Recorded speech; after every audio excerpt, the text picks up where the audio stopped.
रवि और सुनिधि दोनों husband wife हैं। उनकी अरेंज मैरिज हुई थी, लेकिन रवि शादीशुदा होकर भी अपना एक और अफेयर चला रहा होता है। उसकी गर्लफ्रेंड का नाम मीरा था। वे दोनों एक दूसरे से एक कैफे में मिलते हैं। मीरा बेबी, मैं तुमसे बहुत प्यार करता हूँ। मैं तुम्हारे बिना जी तो क्या कुछ भी नहीं कर सकता हूँ। इतना पागलों जैसा प्यार करता हूँ मैं तुम्हें। Oh baby, so sweet of you. I love you. I love you too, Meera. अगर मम्मी पापा उस बेवकूफ सुनिधि से शादी ना करते ना, तो मैं तो तुमसे ही शादी करता। बस टाइमिंग थोड़ी सी खराब हो गई यार। तुम मुझे जल्दी क्यों नहीं मिली? लेकिन कोई बात नहीं, अब मिल गई हो तो मैं तुम्हें छोड़ूंगा नहीं। और मैं भी रवि और मीरा एक दूसरे की जूठी कॉफी पीते हैं। तभी वहाँ पर रवि देखता है कि उसकी बीवी सुनिधि अपनी सहेलियों के साथ उस कैफे में आ रही थी। और तभी उसे देखकर रवि के पसीने छूट जाते हैं और वो बहुत घबरा जाता है। अरे रे, आज तो लग गई यार। क्या हुआ रवि? आज मैं इस शॉर्ट ड्रेस में इतनी हॉट लग रही हूँ क्या, जो तुम्हारे इस तरह पसीने छूटने लगे? नहीं नहीं बेबी, वहाँ देखो, पीछे सुनिधि अपने फ्रेंड के साथ इस कैफे में आई है। ओह नो, अब हम क्या करें? तुम अपने बैग में पड़ी एक्स्ट्रा ड्रेस मुझे दे दो। मैं वॉशरूम में जाकर चेंज कर लेता हूँ और फिर लड़की बनकर यहाँ से निकल लेता हूँ। वरना मेरा शर्ट देखकर तो वो दूर से ही पहचान जाएगी कि ये मैं ही हूँ। उसके बाद रवि मीरा का ड्रेस पहनकर लड़की के भेष में बदल जाता है। फिर जैसे तैसे वे दोनों उस कैफे से बच के निकल जाते हैं। फिर एक दिन सुनिधि रवि के शर्ट पर लिपस्टिक का निशान देखती है। रवि, तुम कहाँ मुंह मारने गए थे? जल्दी बताओ कि लिपस्टिक का निशान किसका है? तुम्हें किसने किस किया? अरे सुनिधि, शांत हो जाओ यार प्लीज। तुम ऐसे गरम तवे की तरह क्यों तप रही हो? मेरी प्यारी वाइफ, पत्नी साहिबा, ये तुम्हारी लिपस्टिक का ही निशान है। याद है ना तुम्हें, कल मैं यही शर्ट पहनकर सो गया था। ओह हाँ, मुझे अब याद आया। I am so sorry. तो इस तरह रवि जैसे तैसे बच जाता है। लेकिन एक दिन जब रवि ऑफिस जाता है, तभी ऑफिस पहुंचकर उसे याद आता है कि वो हड़बड़ी में अपना फोन तो घर पर ही भूल गया। ओ तेरी, मैं अपना फोन तो घर पर ही भूल गया। अगर सुनिधि ने मेरे और मीरा के सीक्रेट चैट्स पढ़ लिए तो हंगामा हो जाएगा यार। हे ऊपर वाले, बस आज बचा लेना। फिर रवि जल्दी से गाड़ी में बैठकर घर के लिए निकल जाता है। वही सुनिधि देखती है कि रवि का फोन बज रहा है। ये मीरा कौन है? फोन उठाकर देखती हूँ। सुनिधि जैसे ही फोन कॉल उठाती है, तभी उसे उसकी सास आवाज देती है और तभी वो फोन वहीं पर छोड़कर चली जाती है। और इस बार भी रवि बाल बाल बच जाता है। इधर मीरा रवि से प्यार नहीं करती, वो बस उसके पैसों से प्यार करती है। रवि अपनी आधी सैलरी तो मीरा के खर्चों पे ही लुटा देता था। एक दिन जब रवि और मीरा कहीं घूमने जाते हैं, तभी उन्हें वहाँ पर सुनिधि का भाई मिल जाता है और वो दोनों घबरा जाते हैं। सुनिधि का भाई मुकेश उसके पास आता है। अरे जीजा जी, ये आप यहाँ पर किसके साथ रंगरलिया मना रहे हैं? ये सब क्या चक्कर चल रहा है? तुम तमीज से बात करो मुकेश, जैसा तुम समझ रहे हो वैसा बिल्कुल भी नहीं है। ये लड़की मेरी बहन जैसी है और ये मेरे बॉस की बीवी है। मैडम, ये मेरी वाइफ का भाई है। ओह, नाइस टू सी यू। चलो ना, हम बैठ के बातें करते हैं। सुनिधि का भाई मुकेश मीरा को देखकर पिघल जाता है और मीरा उसे इतनी शराब पिलाती है कि वो सब कुछ भूल जाता है। इधर सुनिधि इस बात से बिल्कुल अनजान थी कि उसके पति का अफेयर चल रहा है। एक दिन सुनिधि और रवि एक ज्वेलरी शॉप में जाते हैं। तभी वहाँ का सेल्समैन उससे कहता है, साहब, कल तो आप किसी और लड़की के साथ आए थे और आज किसी और के साथ। आखिर माजरा क्या है? क्या कहा? इसका मतलब कल तुम किसी और के साथ यहाँ आए थे? अबे वो टकले, क्या कुछ भी बकवास कर रहा है? अभी एक चमाटा दूंगा। उसके बाद सुनिधि को शक हो जाता है और जब वे ज्वेलरी शॉप की सीसीटीवी फुटेज चेक करवाती है तभी वो देख लेती है कि सच में रवि मीरा के साथ उस ज्वेलरी शॉप में आया था। अब रवि के अफेयर के बारे में घर में सभी को पता चल जाता है। उसकी माँ और पिता उसको झाड़ू से पिटाई करते हैं।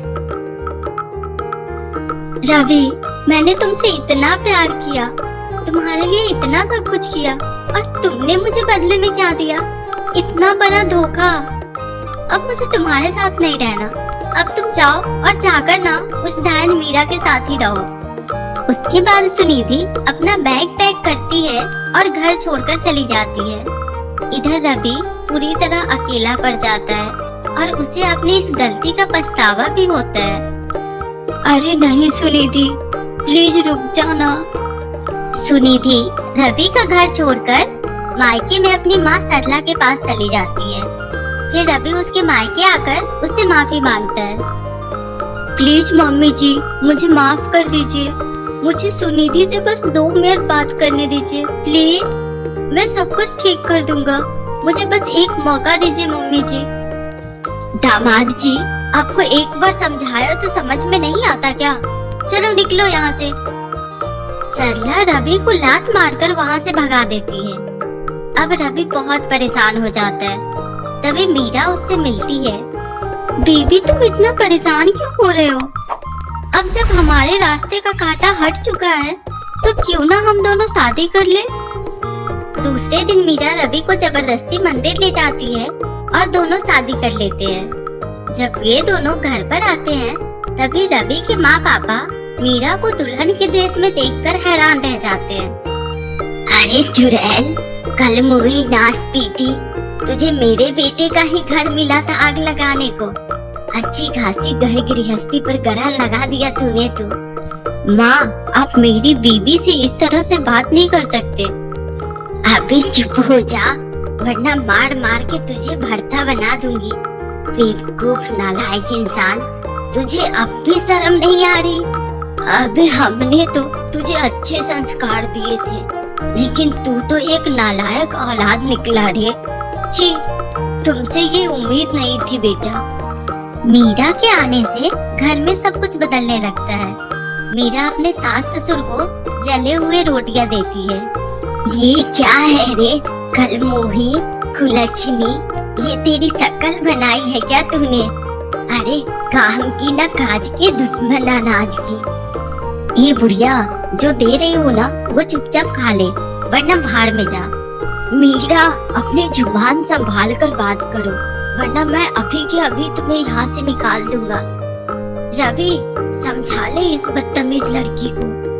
अरे मीरा, क्यों परेशान कर रही हो तुम माँ पापा को? इन्होंने तुम्हारा क्या बिगाड़ा है? और ये क्या खाने को दिया है तुमने? तुम्हें खाना बनाना भी नहीं आता है क्या? ओ हेलो, मुझे क्या सुनिधि समझ रखा है जो मैं उसके जैसे सर्वगुण संपन्न बन के रहूंगी? अरे सर्वगुण संपन्न माय फुट, मुझे तो जैसे रहना है मैं वैसे ही रहूंगी। समझ गए आप लोग? मीरा के इन बदलते बुरे हाव भाव से अब रवि को भी उसके साथ रहना अच्छा नहीं लग रहा था। अब उसे हर पल सुनिधि की याद सताने लगी। एक दिन जब मीरा अपने कमरे में फुल लाउड स्पीकर बजाकर डांस एक्सरसाइज कर रही होती है। एक तो कम है जिंदगानी, ऊपर से कम है जवानी, जब तक जोश में जवानी तब तक खून में रवानी, मुझे होश में आने दो, प्यार दो, प्यार लो, प्यार दो, प्यार लो। अरे कमीनी, तुझे प्यार नहीं, तुझे तो मेरी चप्पल मिलेगी अब। उसके बाद मीरा की सास अपनी चप्पल से मीरा की धुलाई कर देती है। वहीं रवि अब रोजाना सुनिधि को लेटर लिखता और उसकी खिड़की पर छोड़ जाता। वो हर रोज लेटर में 100 बार सॉरी लिखता था। अब रवि को अपनी गलती का एहसास हो चुका था। एक दिन मीरा उसे पकड़ लेती है। कितने दोगले और कमीने इंसान हो तुम रवि। जब सुनिधि तुम्हारी बीवी थी तब तुम मुझसे छुप छुप कर मिलते थे, और अब जब मैं तुम्हारी बीवी हूँ तो तुम छुप छुप कर सुनिधि के पास आ रहे हो। वाओ, अब तुम्हें जो समझना है समझो। मैंने अपनी जिंदगी की सबसे बड़ी गलती की है तुमसे शादी करके। अब मुझे तुमसे प्यार नहीं है। मैं सिर्फ और सिर्फ सुनिधि से ही प्यार करता हूँ। इतना कहकर रवि वहाँ से चला जाता है और मीरा उसका व्यवहार देखकर घबरा जाती है। नहीं नहीं, इससे पहले कि ये मुझे घर से बाहर निकाले और मैं कटोरा लेकर मंदिर के आगे भीख मांगू, मुझे इसके जायदाद और धन दौलत सब मेरे नाम करवाना होगा। मुझे अब रवि को और उसके माँ बाप को मार डालना होगा, तभी मैं उसको लूट कर भाग सकती हूँ, वरना ये रवि फिर से सुनिधि को अपनी लाइफ में घुसेड़ लेगा। चालाक मीरा को ये सब नहीं पता था कि जब वो ये सब बोल रही थी तो खिड़की से सुनिधि सब सुन रही थी, और इससे पहले कि मीरा घर जाकर सबके खाने में जहर मिलाए, सुनिधि वहाँ पर पुलिस लेकर आ जाती है और वो मीरा को रंगे हाथ पकड़ लेते हैं। फिर रवि अपने कान पकड़कर सुनिधि से माफी मांगता है। सुनिधि, मुझे माफ कर दो यार। मैं जानता हूँ कि मैं तुम्हारे माफी के लायक नहीं हूँ, लेकिन मैंने बहुत गलत किया है, मैं ये भी जानता हूँ। प्लीज प्लीज मुझे माफ कर दो। मैंने हमेशा से ही तुमसे प्यार किया है सुनिधि।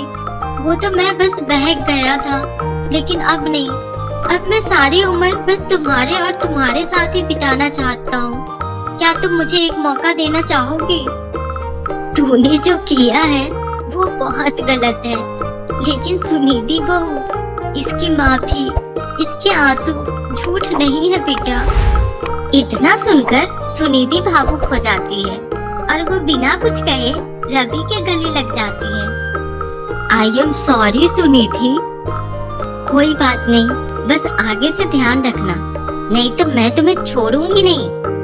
और इस तरह आखिरकार पति पत्नी रवि और सुनिधि एक हो जाते हैं और अपनी पूरी जिंदगी खुशी खुशी एक साथ बिताते हैं।